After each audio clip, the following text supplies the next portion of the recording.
Dr. Marcus Thompson pulled off his surgical gloves and rubbed his tired eyes. It was 3 in the morning, and he had just finished his 4th emergency surgery of the night. Denver General Hospital's trauma unit was finally quiet for the first time in 12 hours.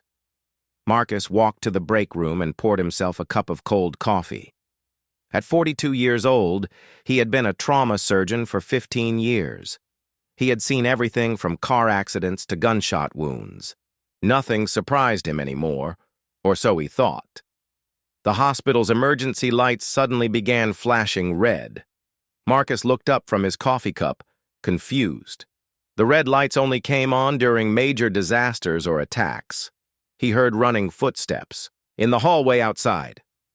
"Dr. Thompson!" a nurse called out as she burst through the break room door. "You need to come outside right now!" Marcus followed her through the hospital corridors. Other doctors, nurses, and patients were all moving toward the main entrance. Everyone was talking at once, their voices filled with fear and excitement. When Marcus stepped outside, he stopped walking and stared at the sky. His coffee cup fell from his hand and shattered on the concrete. Above Denver, blocking out the stars, was the largest spacecraft he had ever imagined. It was easily the size of a city, with smooth, dark metal that seemed to absorb light rather than reflect it. Blue and white lights pulsed along its surface in patterns that hurt to look at. For too long. "How long has it been there?" Marcus asked the nurse beside him. "About 10 minutes," she replied, her voice shaking. "There are more over New York, Los Angeles, and Washington, D.C. Maybe other cities, too." All around the hospital parking lot, people stood with their phones raised, recording the massive ship. Some were crying, others were praying, and a few were trying to call their families. The cell phone towers must have been overloaded because most calls were not going through. Marcus had always wondered what it would be like when humanity first encountered alien life. He had imagined it would happen gradually, with radio signals or distant observations. He never thought aliens would simply appear over major cities without warning. A low humming sound filled the air. The sound was so deep that Marcus felt it in his chest rather than heard it with his ears. The blue lights on the ship began pulsing. "Faster! Everyone get back inside the hospital," Marcus shouted to the crowd in the parking lot. "We don't know what they want." But before anyone could move, the air in front of the hospital began to shimmer like heat waves rising from summer pavement. A figure began to materialize out of the shimmering air. The alien was tall, nearly 7 feet in height, with broad shoulders and long arms. Its skin was pale blue-gray, and its face was angular with sharp cheekbones. Most striking were its eyes, which glowed with a soft golden light. It wore what looked like military armor, dark and decorated with symbols that meant nothing to the humans watching. More aliens began materializing around the first one. There were 12 of them in total, all wearing similar armor, all with the same glowing eyes. They looked around at the humans with expressions that Marcus could not read. The first alien stepped forward. When it spoke, its voice was deep and clear, and somehow Marcus understood every word even though he was certain it was not speaking English. "I am Commander Kale Voss of the Valerian Empire," the alien said. "I address the humans of this world." Marcus felt his heart pounding. First contact with an alien species was happening right in front of his hospital, and he was one of the first humans to witness it. "We are a proud people," Commander Voss continued. "For 1,000 years we have ruled over 17 star systems. Our warriors are feared throughout the galaxy. Our technology surpasses that of most civilizations." The commander paused and looked directly at Marcus and the other humans gathered around the hospital entrance. "But today, we come to you not as conquerors, but as supplicants." Marcus did not know what that word meant, but from the commander's tone, he could guess it was not good news for the aliens. "For 3 years, we have fought against an enemy that seeks to devour all life in the galaxy. They are called the Devourers, and they show no mercy. They do not seek to conquer or rule. They exist only to consume and destroy."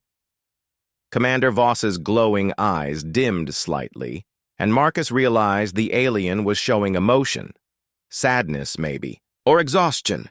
We have lost many battles. Our greatest cities lie in ruins. Our medical facilities have been destroyed, and our finest healers are dead.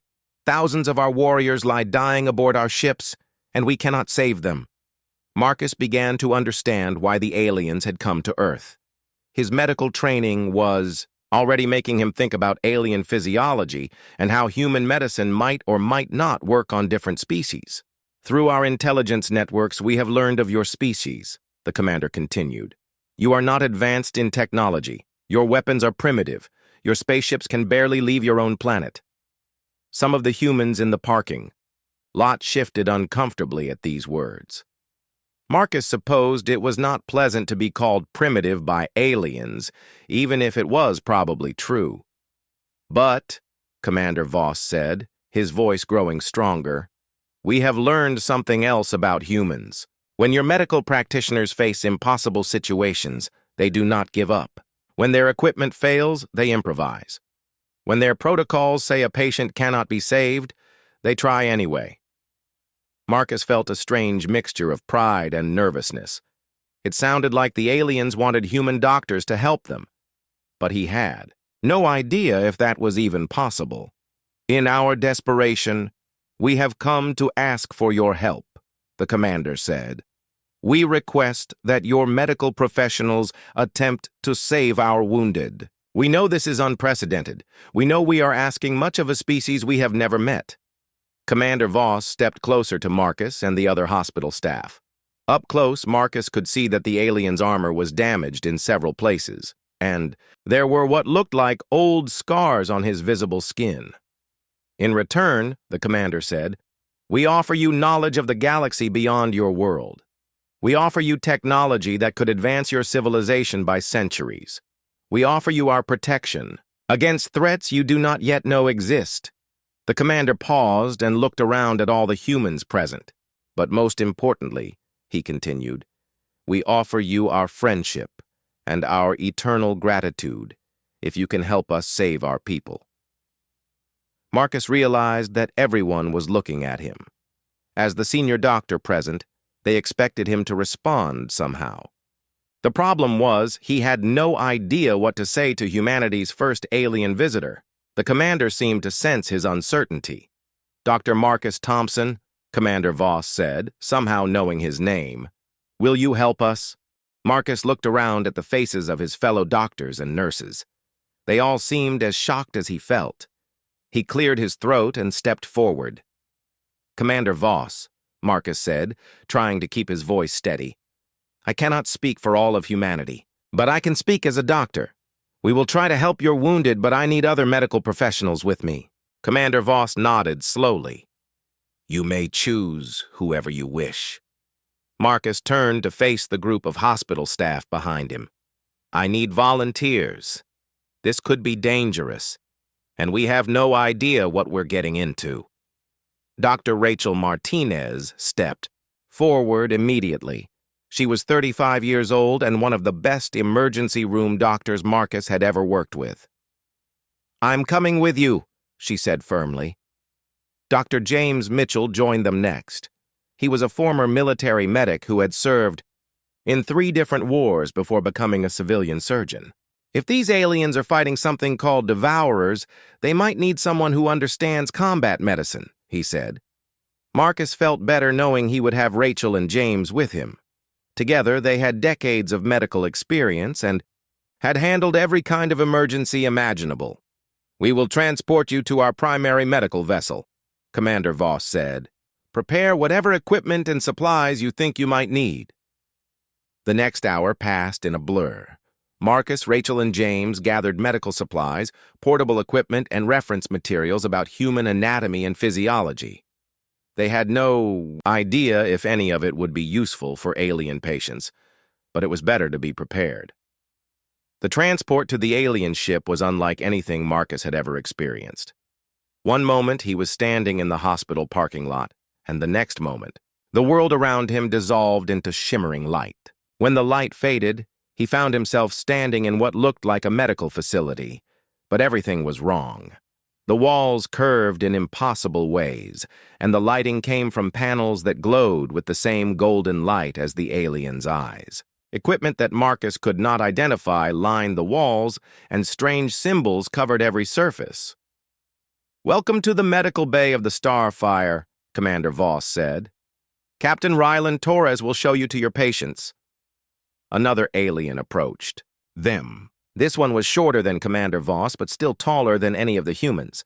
Captain Torres wore different armor, white instead of dark, and carried what looked like medical equipment. "So these are the humans who think they can heal Valerian." "Warriors," Captain Torres said.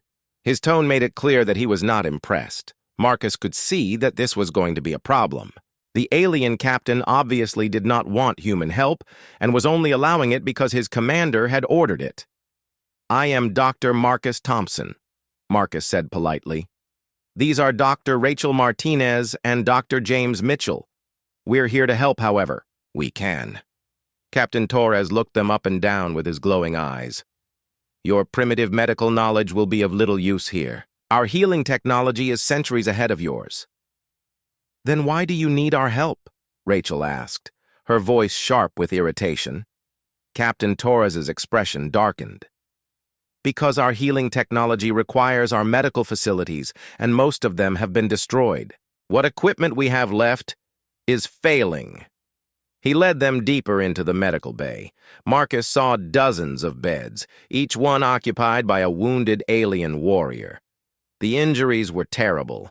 Some had lost limbs, others had massive wounds across their chests or backs, and a few appeared to be unconscious. "These are our greatest fighters," Captain Torres said with pride. "Each one has killed hundreds of devourers in battle. They deserve better than experimental treatment from an inferior species." Marcus felt his temper rising, but he forced himself to stay calm. Getting angry with their host would not help the wounded aliens. One of the wounded warriors, a female, with intricate scars covering her arms, raised her head from her bed. "I am Major Elena Cross," she said, her voice weak but defiant. "I refuse to be treated by humans. I would rather die with honor than live through alien magic." Several other wounded warriors murmured their agreement.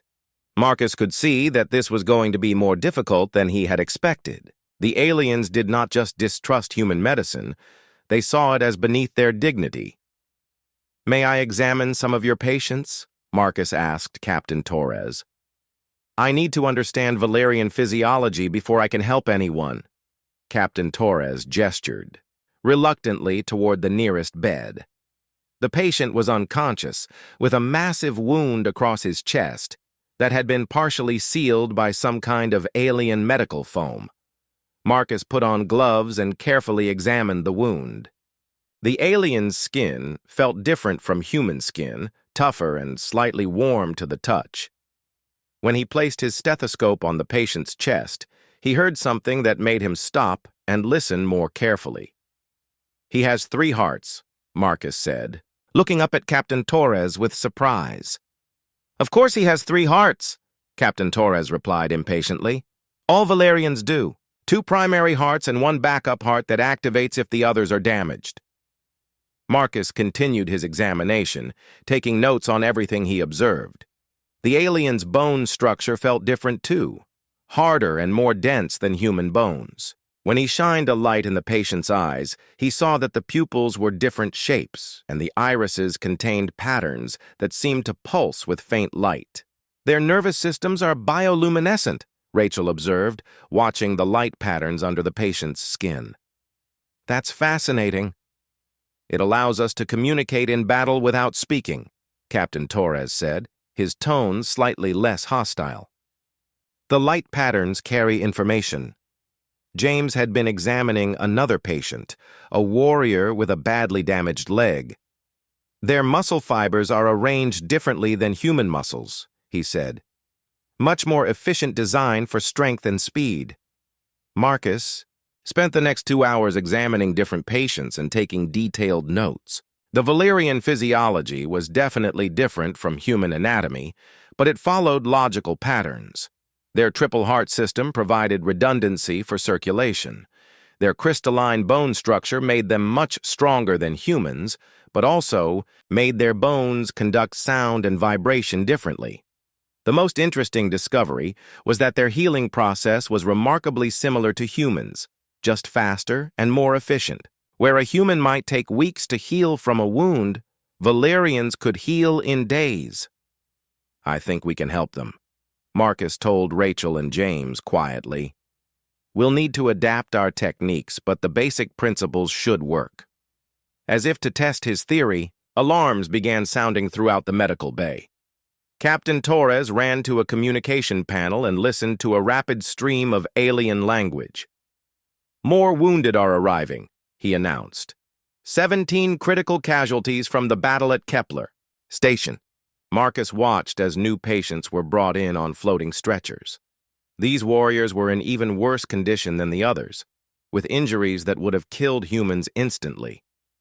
"We need to help them now," Rachel said, already moving toward the nearest critical patient.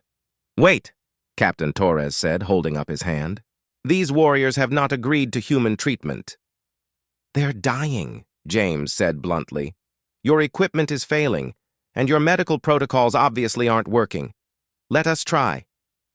One of the newly arrived patients, a young warrior who looked barely old enough to be a soldier, was struggling to breathe.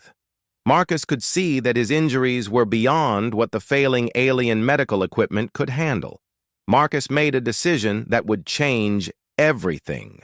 He walked over to the young warrior and began examining him, ignoring Captain Torres's protests. "What are you doing?" the captain demanded.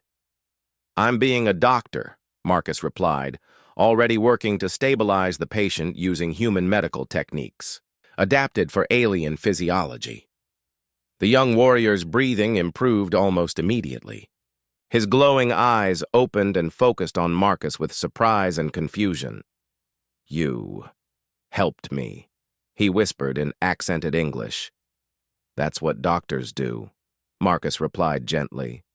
"We help people who are hurt, no matter where they come from." Captain Torres stared at the stabilized patient in disbelief. According to their medical computers, the young warrior should have died within minutes. Instead, he was breathing normally, and his vital signs were improving. "How did you do that?" Captain Torres asked, his hostility replaced by confusion and grudging curiosity. "Human medicine focuses on working with what you have available," Marcus explained. "We're used to making do with limited resources and adapting quickly when something doesn't work." For the first time since they had arrived, Captain Torres looked at the human doctors with something other than contempt. It was a small beginning, but Marcus could see that it might be enough to start building trust between their species. The young warrior Marcus had saved looked up at him with glowing eyes full of gratitude. "I am Lieutenant Blake Roberts," he said. "I owe you my life, human doctor." Marcus smiled and patted the young alien's shoulder gently. "Just get better, Lieutenant. That's all the thanks I need." The next morning, Marcus woke up in a small room aboard the Valerian medical ship.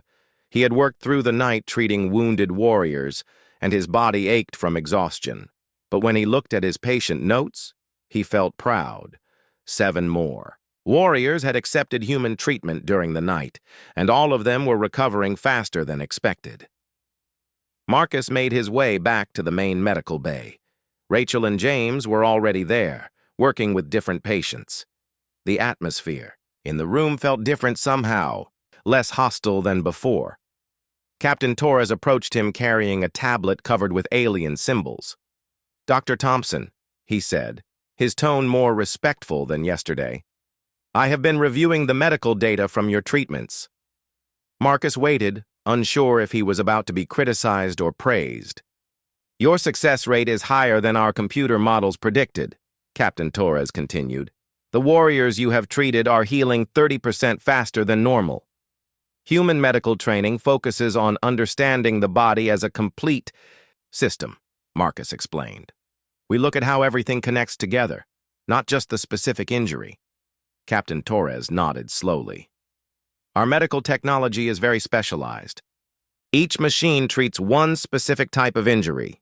When multiple systems fail at once, our equipment struggles to adapt. Marcus saw an opportunity. Would you like me to teach you some human techniques? Methods that work even when equipment fails? Before Captain Torres could answer, new alarms sounded throughout the ship. More wounded were arriving, and from the urgent tone of the alarms, Marcus knew these cases would be critical. The first patient through the door made Marcus stop and stare. It was a massive Valyrian warrior, nearly 8 feet tall with muscles that looked like they were carved from stone. But he was barely conscious, with injuries that covered most of his body. "This is Colonel Mike Davis," Captain Torres said, his voice filled with worry. "He is one of our greatest commanders. He held off an entire Devourer assault force single-handedly to let his troops escape." Marcus quickly examined the colonel. Multiple broken bones, internal bleeding, and what looked like poison or infection spreading through his system. According to human medical knowledge, the patient should have been dead hours ago. "Your equipment says he cannot be saved," Captain Torres said quietly. "Our protocols recommend terminating life support to preserve resources for other patients." Marcus looked at the massive warrior's face. Even unconscious, Colonel Davis looked strong and determined. Marcus had seen that expression before on human soldiers who refused to give up even when everything seemed hopeless. "We're not giving up on him," Marcus said firmly. "Rachel James, I need you over here." The 3 human doctors worked together, combining their knowledge to develop a treatment plan. They used human techniques for treating multiple trauma victims, adapted for Valyrian physiology. They had to improvise constantly as they discovered new differences between human and alien biology. "His bone density is incredible," James observed as he set a broken arm. "These bones are nearly 3 times stronger than human bones, but they're also more brittle when they do break." Rachel was working on the internal bleeding. "Their blood clotting system is different, too. It works faster but in a different pattern than human blood." She looked up at Captain Torres. "Do you have any medical equipment that can assist with blood replacement?" "Our blood synthesis machines are damaged," Captain Torres replied. "We have been unable to repair them." "Then we do this the old-fashioned way," Marcus said. "We need other Valyrian volunteers to donate blood." Captain Torres looked shocked. "Warriors do not give their blood to help others. It is considered a sign of weakness." "Then ask them anyway," Marcus said, not looking up from his patient. "Sometimes being strong means helping others, not just fighting." To everyone's surprise, Lieutenant Blake Roberts was the first to volunteer. The young warrior Marcus had saved the day before stepped forward without hesitation. "Colonel Davis saved my unit twice in battle," Blake said. "I will give whatever blood he needs." Other warriors began stepping forward. Major Elena Cross, who had refused human treatment the day before, rolled up her sleeve and held out her arm. "The human doctor is right," she announced to the room. "True strength means protecting our brothers and sisters, not protecting our pride." Within an hour, Marcus and his team had 12 Valyrian blood donors and enough resources to attempt a complete transfusion and surgery. The operation took 6 hours, with Captain Torres assisting and learning human surgical techniques as they worked. When Colonel Davis finally opened his glowing eyes and sat up on his medical bed, the entire room erupted in cheers from the wounded warriors. Marcus felt tears in his eyes as the massive alien warrior looked directly at him. "You brought me back from the edge of death, human," Colonel Davis said, his voice deep and strong. "My life belongs to you now, according to Valyrian tradition." "Your life belongs to you," Marcus replied gently. "I just helped you keep it." Colonel Davis smiled, showing sharp teeth that somehow looked friendly instead of threatening. "You truly are a healer, Dr. Thompson, not just of bodies, but of spirits." Over the next few days, word of the successful treatment spread throughout the Valyrian fleet. More warriors began requesting human medical care, and Captain Torres started working directly with the human doctors instead of just supervising them. I have a confession to make, Captain Torres said to Marcus during a quiet moment between patients. When Commander Voss ordered me to work with humans, I thought it was a mistake. I believed your species was too primitive to understand advanced medicine. And now? Marcus asked.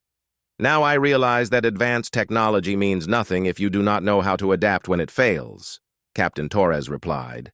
Your people have learned to be resourceful because you have had to be.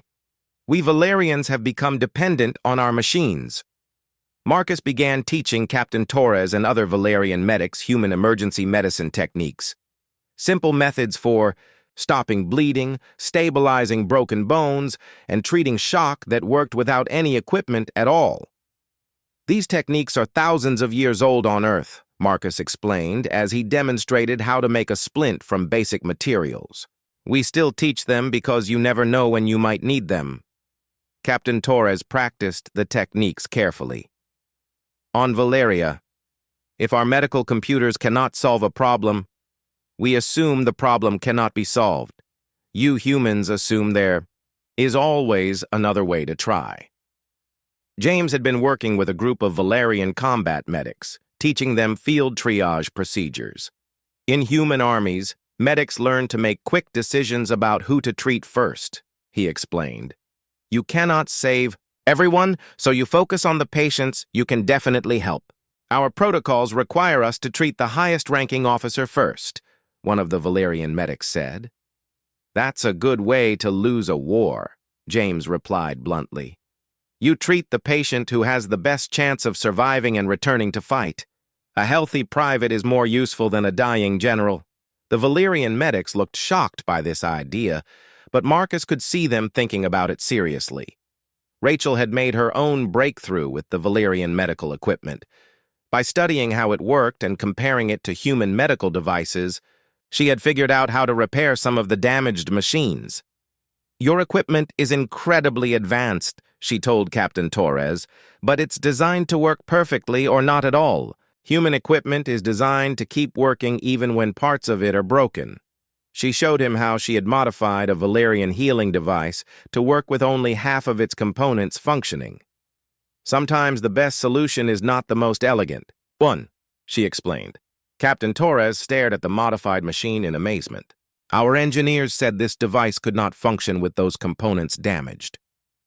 Human engineers would have said the same thing, Rachel admitted. But doctors learn to make impossible things work because patients don't care if something should be impossible. They just need to get better.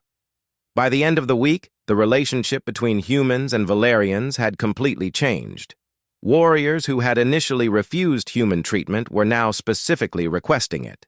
Valerian medics were learning human techniques and teaching human doctors about alien technology. Most importantly, the survival rate for wounded warriors had increased by over 50%.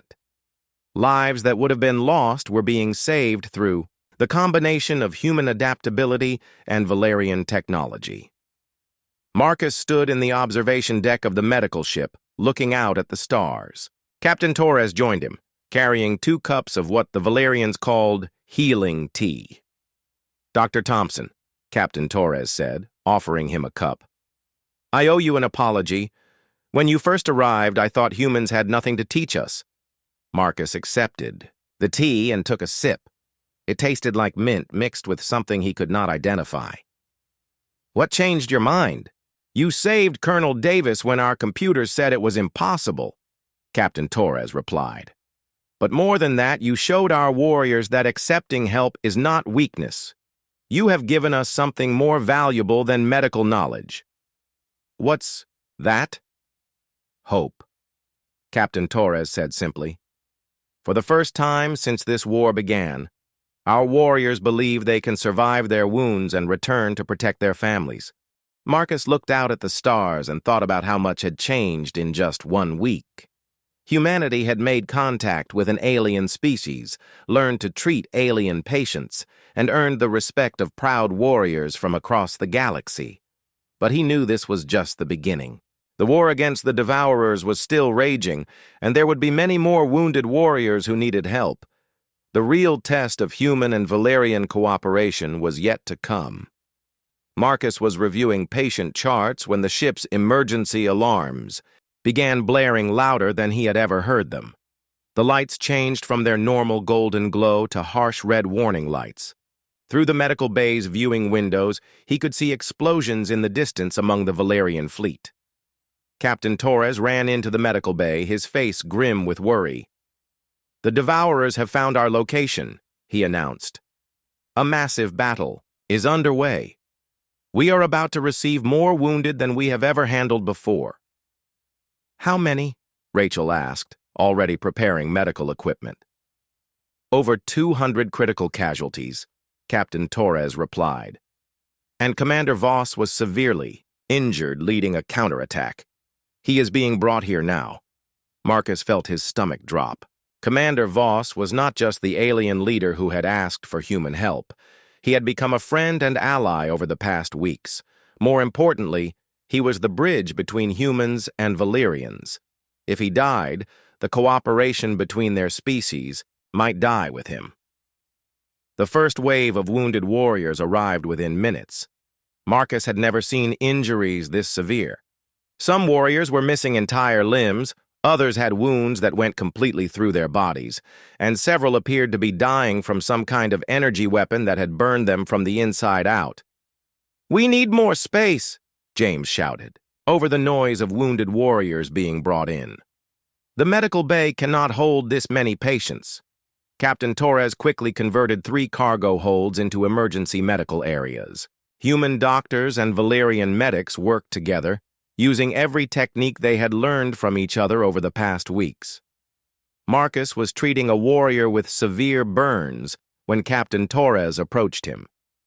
"Commander Voss has arrived," he said quietly. "His injuries are beyond what our computers can analyze. Will you examine him?" Marcus followed Captain Torres to a private medical room where Commander Voss lay unconscious on a medical bed. The proud alien leader who had stood tall when asking for humanity's help now looked small and fragile. His armor had been removed, revealing injuries that made Marcus wonder how the commander was still alive.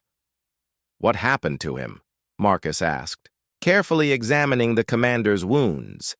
"He led a direct assault on a Devourer command ship," Captain Torres explained. "He destroyed it, but their weapons did something to his internal systems. Our medical scanners cannot determine what kind of damage was done." Marcus spent an hour examining Commander Voss, using every diagnostic technique he knew. The commander's 3 hearts were beating irregularly. His bioluminescent nervous system was flickering like a dying light bulb, and his body temperature was dropping steadily. "I think I know what happened," Marcus finally said. "The Devourer. Weapons disrupted his bioelectric systems. His body's own energy patterns are fighting against each other. Can you fix it?" Captain Torres asked.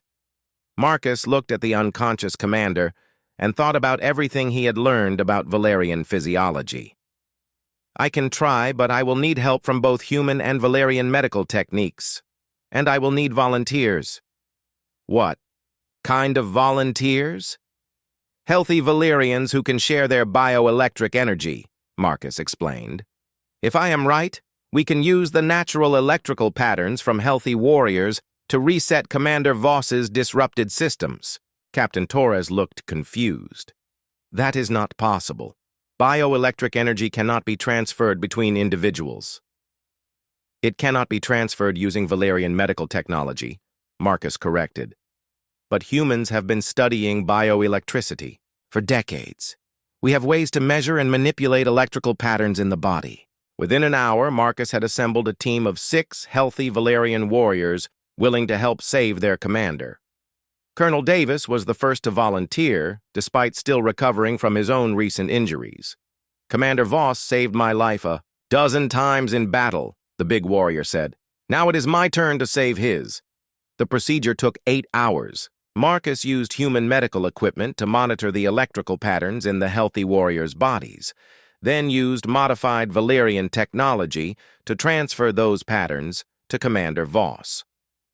Rachel and James assisted, while Captain Torres and 3 other Valerian medics learned the new techniques. It was the most complex medical procedure Marcus had ever attempted. He was essentially trying to restart an alien's entire nervous system, using electrical patterns from other aliens, guided by human medical knowledge and Valyrian technology. His first heart is responding, Rachel reported, watching the monitoring equipment. Electrical patterns are stabilizing. Second heart is synchronizing, James added. Neural activity is increasing. Hours passed. The healthy warriors took turns providing bioelectric energy, resting when they became tired, then returning to help again. The entire Valyrian fleet seemed to be holding its breath, waiting for news about their commander. Finally, Commander Voss's eyes opened.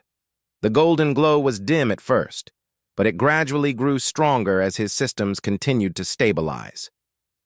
"Dr. Thompson," the commander said weakly, "I dreamed I was falling through darkness, and you pulled me back to the light." Marcus smiled with relief.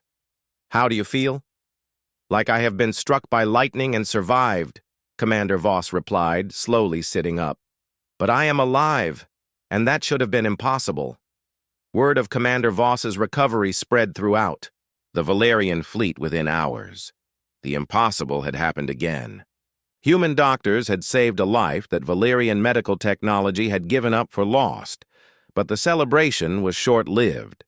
The battle against the Devourers was still raging, and more wounded warriors continued to arrive at the medical ship. Marcus and his team worked around the clock, using everything they had learned to save as many lives as possible.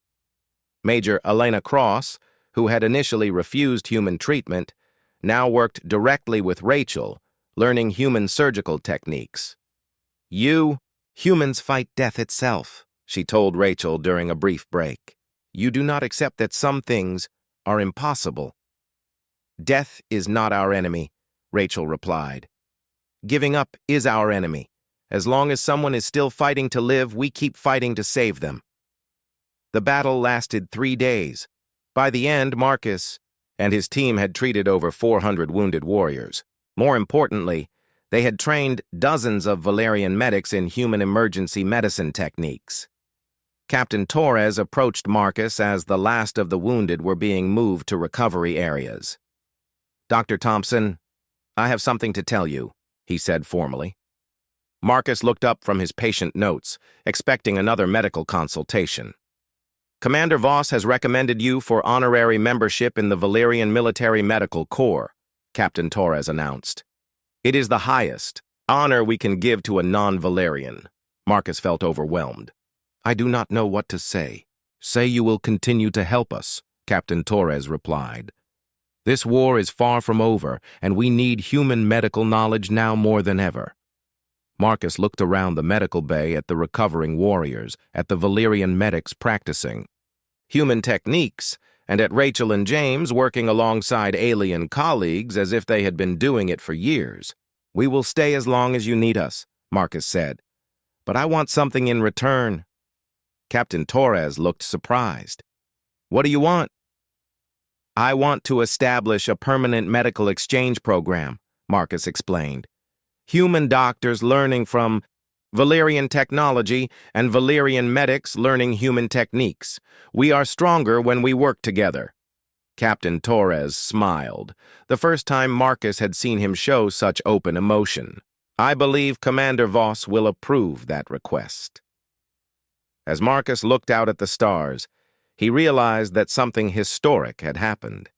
2 different species had learned to trust each other, to share knowledge, and to work together toward a common goal.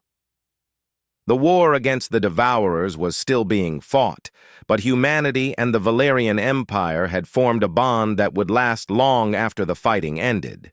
The impossible had become possible, one saved life at a time. 2 months had passed since the great battle, and the medical bay of the Starfire had become something Marcus never expected. Human doctors and Valyrian medics worked side by side as equals, sharing knowledge and techniques freely. The walls were now covered with charts showing both human and Valyrian anatomy, and the medical equipment included both Earth technology and alien devices. Marcus was teaching a group of young Valyrian medics how to perform emergency surgery with basic tools when Captain Torres approached him with a serious expression. "Dr. Thompson, I have received word from the Valerian High Command," Captain Torres said. "They want to document all the human medical techniques we have learned." "That's good news," Marcus replied, not understanding why Torres looked worried. "They also want to establish human medical training centers on 12 different Valerian worlds," Torres continued. "They are calling it the most important medical advancement in our species' history." Marcus stopped what he was doing and looked at Torres carefully. "But you are not happy about this." "I am honored," Torres said. "But I am also concerned. The High Command wants to adopt human medical philosophies throughout the entire Valerian Empire. They want to change how we have practiced medicine for thousands of years." Marcus understood Torres's worry. Change was never easy, especially for a proud species like the Valerians. "What do you think we should do?" "I think," Torres said slowly, "that combining human and Valerian medical knowledge will save millions of lives across the galaxy. But I also think we need to be careful not to lose what makes each of our approaches valuable." Before Marcus could respond, alarms began sounding again. But these were different alarms, not the urgent battle warnings they had grown accustomed to. These sounded like evacuation signals. Rachel came running into the medical bay, her face pale with shock. "Marcus, you need to come quickly. There's been an accident in the ship's power core. Several crew members are trapped, and one of them is Dr. Martinez." Marcus felt his heart stop. Rachel had been inspecting the ship's power systems with a team of Valerian engineers when something had gone wrong. Now she was trapped in a section of the ship that was filling with deadly radiation. "How long before the radiation levels become fatal?" Marcus asked as he ran toward the power core section. "For humans, maybe 30 minutes, Torres replied, keeping pace beside him. "For Valerians, perhaps an hour. But the rescue teams cannot reach them because the radiation is too intense." When they reached the power core section, Marcus could see Rachel and 3 Valerian engineers through a thick protective window. They were unconscious, overcome by radiation poisoning, and the levels were still rising. "Our rescue equipment cannot function in that environment," the Valerian rescue team leader explained. "The radiation disrupts all our technology." Marcus studied the situation. The trapped team members needed immediate medical attention, but no one could reach them safely. According to both human and Valerian medical knowledge, they would all be dead within the hour. "What if we use both human and Valerian medical technology together?" Marcus asked. "Human radiation medicine combined with Valerian protective equipment?" Torres looked thoughtful. "Our personal shields can protect against some radiation, but not the levels in that chamber." "But what if we modify them using human radiation protection principles?" Marcus suggested. "Layer multiple types of protection and rotate rescue teams frequently?" It was a desperate plan, but it was the only chance they had. Marcus, Torres, and Colonel Davis worked together to modify Valerian protective equipment using human radiation safety knowledge. They created layered shields that combined alien technology with human techniques for working in dangerous environments. The rescue took 4 hours. Teams of volunteers wearing the modified protection entered the contaminated area in short shifts, gradually moving the trapped team members to safety. Marcus himself made 3 trips into the radiation zone, using both human and Valerian medical equipment to stabilize the victims while they were being moved. Rachel was the last one brought out, and she was in the worst condition. The radiation had damaged her cellular structure in ways that neither human nor Valerian medicine had tools to treat alone. "Her DNA is breaking down at the molecular level," Marcus explained to Torres as they examined Rachel in the medical bay. "Human medicine cannot repair this kind of damage." "Valerian medicine can repair genetic damage," Torres replied, "but only in Valerian physiology. Human genetics work differently." Marcus looked at his friend and colleague lying unconscious on the medical bed. Rachel had saved dozens of Valerian lives over the past months, and now she was dying from radiation that should have been harmless if the alien safety systems had worked properly. What if we combine approaches again? Marcus asked. Use Valerian. Genetic repair technology guided by human understanding of DNA structure? It was another impossible procedure, but Marcus had learned that impossible simply meant no one had tried it yet. Working with Torres and a team of Valerian genetic specialists, he developed a treatment plan that used alien nanotechnology controlled by human medical knowledge. The procedure took 18 hours. Marcus used human techniques to map Rachel's damaged genetic structure, then guided Valerian repair nanites to fix the damage at the molecular level. It required constant monitoring and adjustment, as the alien technology had to be taught how to work with human biology. Colonel Davis and Major Cross both volunteered to donate their own genetic nanites to help with Rachel's treatment. It was an unprecedented gesture, as Valerian nanites were considered sacred and were never shared with other species. Dr. Martinez saved my life when I was wounded in battle, Major Cross explained. Now we save hers. This is what allies do for each other. When Rachel finally opened her eyes, Marcus felt tears of relief running down his face. She looked around the medical bay with confusion, then smiled when she saw Marcus and Torres standing beside her bed. Did the procedure work? She asked weakly. Better than we hoped, Marcus replied. The Valerian nanites have not only repaired the radiation damage, but they have made your immune system stronger than it was before. Rachel slowly sat up, looking amazed at how good she felt. I feel like I could run a marathon. The nanites will remain active in your system for several months, Torres explained. They will continue to repair any cellular damage and protect you from future radiation exposure. Word of Rachel's successful treatment spread throughout the Valerian Empire within days. For the first time in their history, Valerians had shared their sacred healing nanites with an alien species, and the combination of human and Valerian medicine had achieved something neither could do alone. Commander Voss visited the medical bay personally to check on Rachel's recovery.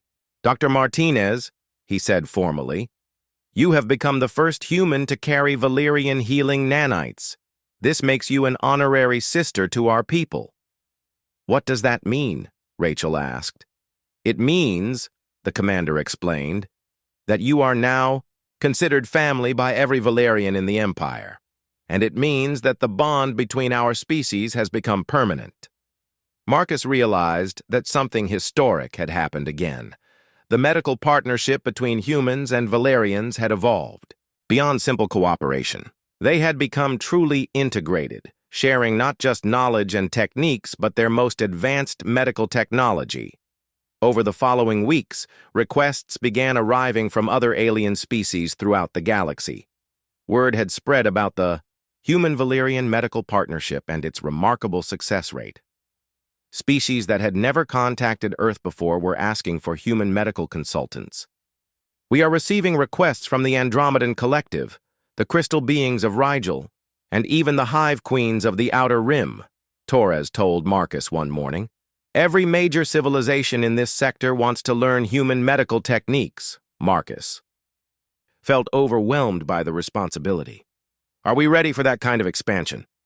We will never be completely ready, Torres replied, but we have proven that human and alien medicine can work together. Now we have a duty to share that knowledge with others who need it. Marcus looked around the medical bay that had become his second home. Human and Valerian medical personnel worked together seamlessly, treating patients from both species with equal skill and dedication. Rachel was teaching Valerian medics advanced emergency procedures, while James was learning to operate alien surgical equipment that could repair injuries at the cellular level. Most importantly, they had all learned that differences in knowledge and technology were not barriers to overcome, but resources to be shared. Human adaptability combined with Valerian precision created something stronger than either could achieve alone. What happens next? Marcus asked Torres. Next, Torres replied with a smile. We change the galaxy, one patient at a time. Marcus nodded, looking forward to the challenges ahead. The war against the Devourers was still being fought, but humanity had found its place in the galaxy not through conquest or superior technology, but through the simple act of healing others. It was a legacy he was proud to be part of.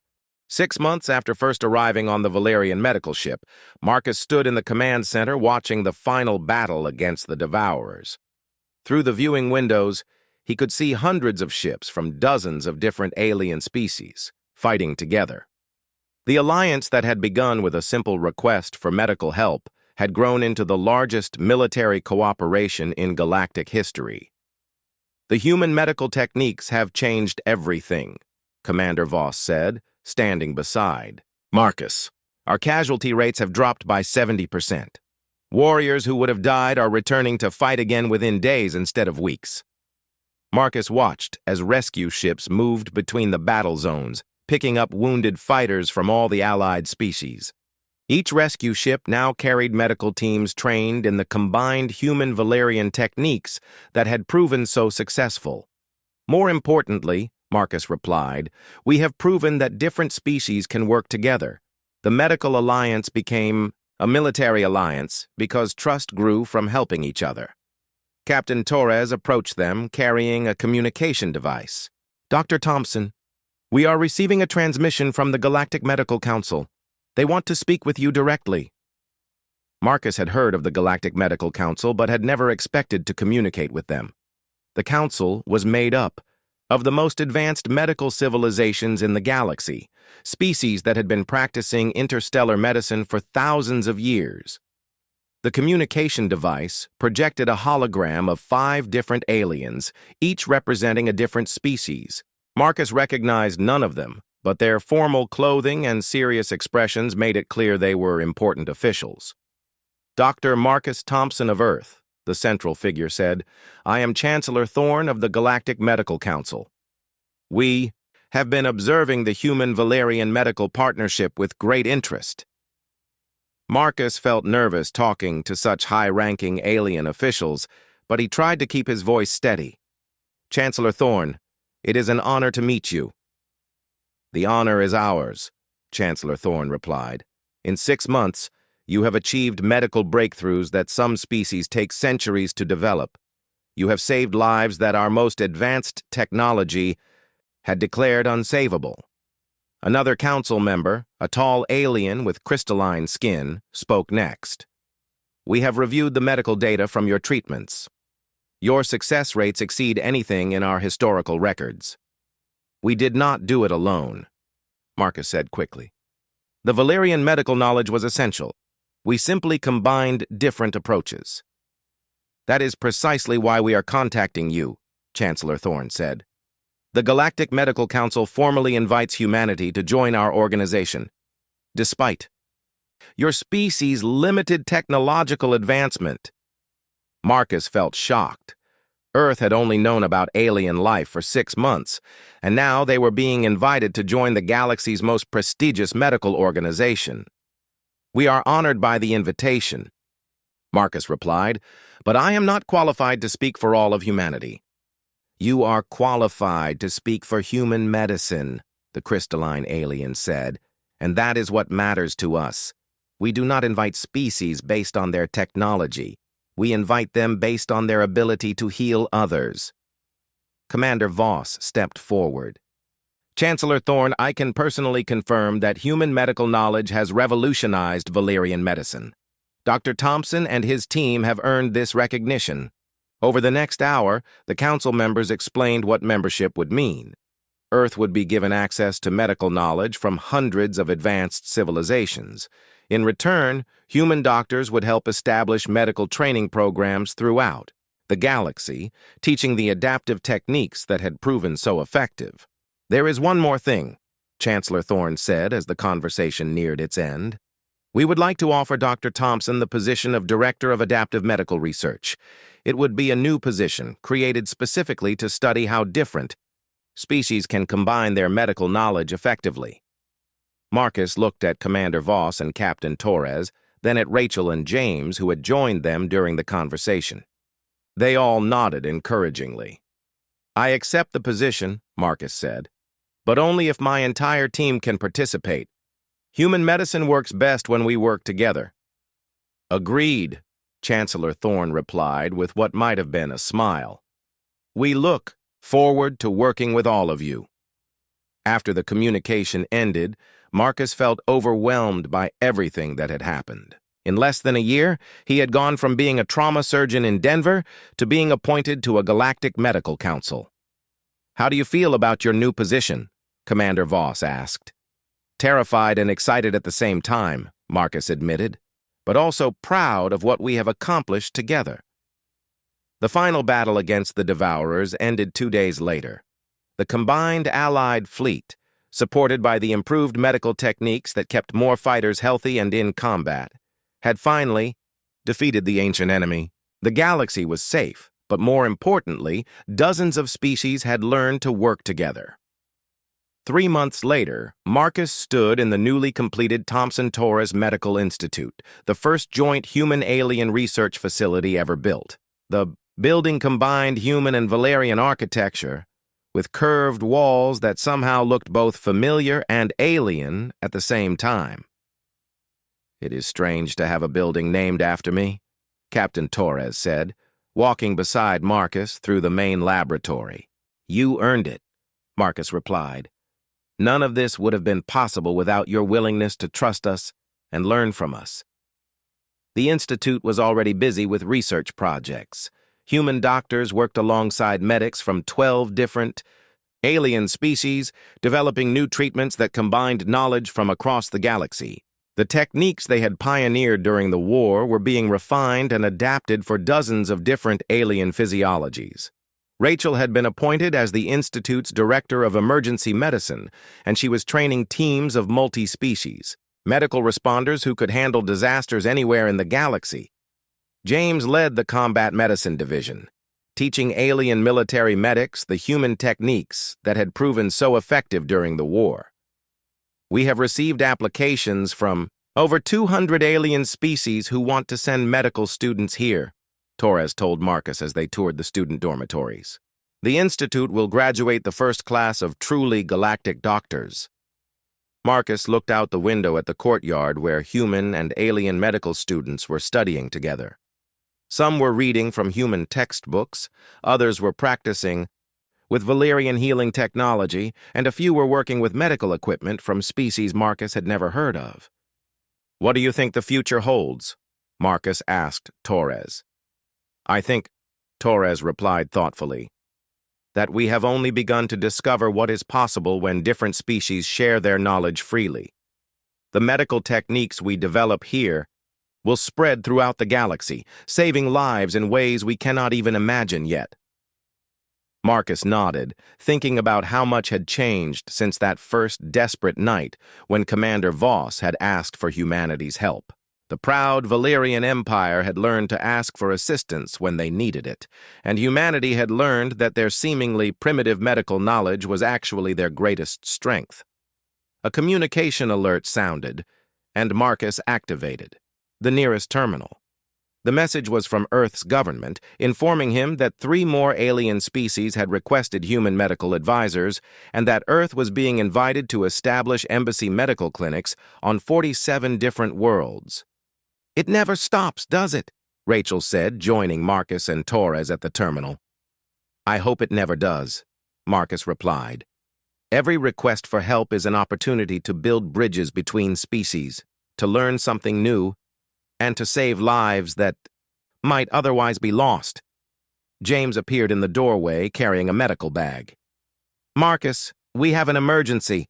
There's been an accident at the Andromedan Research Station, and they're specifically requesting a human medical team. Marcus smiled and picked up his own medical bag. Even as Director of Adaptive Medical Research for the Galactic Medical Council, he was still a doctor first. The administrative work could wait. Let's go, he said to his team. We have patients who need our help. As they walked toward the transport bay, Marcus reflected on everything they had accomplished. They had started by simply trying to help wounded alien warriors, but they had ended up changing how the entire galaxy thought about medicine and cooperation. The war against the Devourers was over, but the real victory was not military. the real. Victory was the proof that different species could work together, learn from each other, and achieve things that none of them could accomplish alone. Marcus had learned that the most important medical tool was not technology or knowledge, but the willingness to keep trying when others said something was impossible. Human medicine had earned its place in the galaxy, not by being superior, but by being adaptable, creative, and determined to never give up on any patient. As their transport ship left the Institute and headed toward their next medical emergency, Marcus looked back at the building that bore his and Torres's names. Inside, students from dozens of species were learning that the best medicine came not from any single approach, but from combining the wisdom of many different civilizations. The future of galactic medicine was being written by doctors who understood that diversity was strength, that different perspectives led to better solutions, and that the act of healing others was the strongest bond that could exist between species.